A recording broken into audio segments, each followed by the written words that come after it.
Yes, Dad. Sing ya.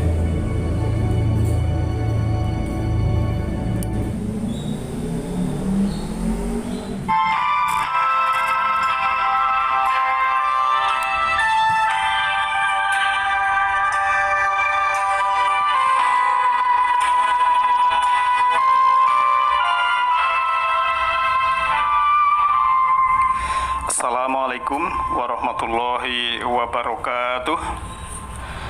Alhamdulillahilladzi anzala ala abdihil kitaba wa lam yaj'al lahu iwaja la ya'tihil batilu min baini yadayhi wala min khalfih tanzilu min hakimin hamid. Segala pujian kepunyaan Allah yang telah menurunkan kitab kepada hambanya dan dia tidak menjadikan pada kitab itu suatu kebengkokan. Kitab itu tidak didatangi oleh kebatilan baik dari depannya maupun dari belakangnya. Kitab itu turun dari yang maha bijaksana lagi maha terpuji. Ewanidin, kajian Majelis Taklim Nurul Huda yang insya Allah dirahmati oleh Allah Subhanahu wa Ta'ala.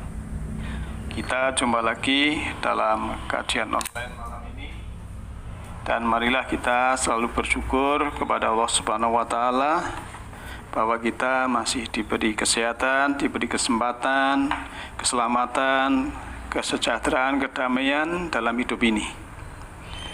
Dan dengan syukur itu insya Allah Allah akan menambahi apa yang telah kita terima menjadi lebih berkah lagi. Ikhwaidin yang berbahagia, kita masih melanjutkan yang berhubungan dengan jiwa dan spiritual, bahwa supaya bagaimana rumah spiritual itu bisa menjadi indah, maka kita harus meniti ke dalam diri, ya. Jadi supaya rumah spiritual kita menjadi indah, kita harus meniti ke dalam diri. Sebab Allah itu kan menciptakan segala sesuatu, ya. Allah menciptakan segala sesuatu kan sangat teliti dan dengan perhitungan yang cermat. Dalam surah 72 ayat 8, wa akhsha kulla syai'in adada. Dia Allah menciptakan segala sesuatu itu dengan hitungan yang sangat teliti. Jadi kita dijadikan manusia ini memang sudah ada perhitungan yang sangat teliti dari Allah Subhanahu wa Ta'ala. Maka kita disuruh untuk memperhatikan jiwa kita. Seperti kemarin saya sampaikan bahwa kita ini yang harus kita beri nutrisi, beri makanan, beri vitamin adalah tubuh kita, kemudian pikiran kita, kemudian jiwa kita. Nah, kalau tubuh ini biasanya kita sudah mengenal semua, ya, yang kita makan setiap hari, yang sering kuliner dan masakan macam-macam itu semuanya adalah untuk tubuh. Sedang yang untuk pikiran itu sebagian memperhatikan, sebagian tidak. Jadi pikirannya hanya yang negatif, yang sifatnya itu sifat yang panas, ya, sakit hati, dendam, kecewa, ya, sombong, rasani, marah dan lain sebagainya. Tapi kalau pikiran untuk kejernihan yang positif, ya, empati, menolong, ya, kemudian kasih sayang dan lain sebagainya. Maka sebetulnya sering juga saya sampaikan bahwa Allah itu menciptakan segala sesuatu dengan teliti dan juga banyak permisalan, ya. Di dalam surah 18 ayat 54 itu kan Allah membuat banyak sekali permisalan. Jadi analog dalam arti ya supaya kita bisa belajar dari apa yang diciptakan Allah itu. Saya ambilkan contoh misalnya di dalam surat 16, surat An-Nahl ayat 68, 69 itu memang Allah mewahyukan kepada lebah, ya. Hai lebah, buatlah, ya, sarang di gunung-gunung, di pohon-pohon kayu dan di tempat-tempat yang dibikin manusia. Kemudian makanlah dari segala macam buah-buahan yang dan tempuhlah jalan yang dimudahkan bagimu. Dan perut lebah itu keluar minuman madu yang bermacam-macam warnanya. Di dalamnya terdapat obat yang menyembuhkan bagi manusia. Sungguh pada yang demikian itu benar-benar terdapat tanda-tanda bagi orang yang berpikir. Nah, dalam surah 16 ayat 69 ini ditutup ayat ya. Inna fi dzalika la ayatan liqaumi yatafakkarun. Sungguhnya yang demikian itu adalah tanda-tanda bagi kaum yang memikirkan. Nah, ya itu yang berbahagia. Sekarang kita memikirkan ya, kalau ayat ini korelasinya bisa ke surah Al-Had surat 22 ayat 73, bahwa di situ memang orang yang menyembah selain Allah itu tidak bisa bikin lalat. Maka dari dua ayat ini kita bisa mengambil pelajaran, misalnya untuk tadi supaya rumah spiritual kita itu menjadi indah dan kita bisa meniti dalam diri kita ini, yaitu kita belajar dari lebah dan dari lalat. Nah, kita belajar dari mata lebah. Nah, mata lebah ini itu selalu mencari bunga walaupun di tempat sampah. Kebalikannya, mata lalat ini akan selalu mencari sampah walau di taman bunga. Nah, demikian juga manusia. Ya, ada tipe yang bermata lebah, ada tipe yang bermata lalat. Jadi yang bertipe bermata lalat ini meskipun datang berbagai pertolongan, beribu pertolongan, kemudahan, maka mata lalat akan senantiasa mencari keburukan, mencari kekurangan, ya, banyak keluhan. Namun bagi yang bertipe mata lebah, pasti dia menemukan kebaikan. Oleh karena itu tidak akan berubah mindset kita kalau jiwa kita ini tidak kita merubah cara pandang kita sendiri. Jadi kalau bermata lalat ya meskipun sejuta pertolongan diberikan kemudian didatangkan, kalau kita masih bermata lalat maka yang dicari hanyalah keburukan. Itu yang berbahagia. Jadi hanya yang bermata lebah yang mampu menemukan segala kebaikan. Maka tadi saya sebutkan di depan, kalau mata lebah akan mencari bunga walaupun di tempat sampah. Kebalikannya mata lalat akan mencari sampah walau di taman bunga. Nah, Allah bikin analogi tentang dua binatang ini. Memang ya kita selaku manusia harus berpikir. Maka ayatnya Inna fi dzalika laayatil liqaumi yatafakkarun. Tutup ayatnya begitu, orang yang mau berpikir. Jadi kalau kita sudah mau berpikir, itu apapun yang terjadi, itu akan menjadikan peningkatan spiritual kita. Jadi rumah spiritual kita ini menjadi indah. Kita bisa meniti ke dalam diri sendiri dengan keadaan di lingkungan ataupun sekitar kita.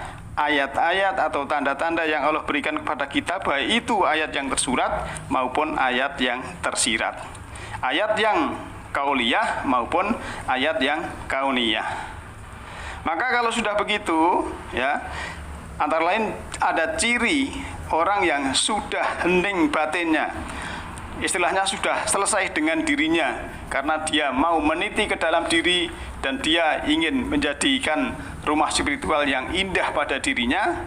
Antara lain itu sudah hilang keakuannya, karena akuannya itu akan apa ya, aku selalu aku yang dibanggakan, itu akan menghambat ya, menghambat pikiran yang positif, menghambat pada jiwa yang bersih.